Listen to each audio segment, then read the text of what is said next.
দিনের মতো প্রজ্ঞাপন জারি করা না হয় আমাদের প্রতিনিধি দল আসার পরে আমরা শাহবাগ ব্লকেট করব এবং এনটিআরসি শাটডাউন করব, লং মার্চ যমুনা দিতে বাধ্য। আমরা এখন পর্যন্ত শান্তিপূর্ণভাবে অবস্থান করছি। আমাদের 5 সদস্যের একটি প্রতিনিধি দল সচিবালয়ে আছে। সেখান থেকে তারা আমরা যতটুকু জানতে পেরেছি তারা একটু সময় চেয়েছে, এরপরে তাদের সাথে বসবেন, কথা বলবেন। আমরা এখানে শান্তিপূর্ণ অবস্থান করছি। সেখান থেকে আমাদের প্রতিনিধি দল যদি প্রজ্ঞাপন নিয়ে আসে আমরা রাজপথ ছেড়ে দিব, দেশের জনগণের দুর্ভোগ সৃষ্টি করবো না।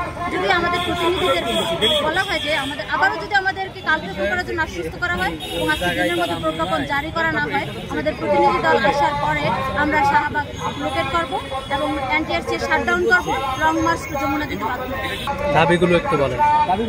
আমাদের দাবি হচ্ছে 31 ডিসেম্বর 2025 সাল পর্যন্ত শূন্যপদ যুক্ত করে সকল ধরনের প্রাতিষ্ঠানিক বাধা তুলে দিয়ে 16,212 জনকে নতুন নীতিমালার আগে সুপারিশের আওতায় আনতে হবে।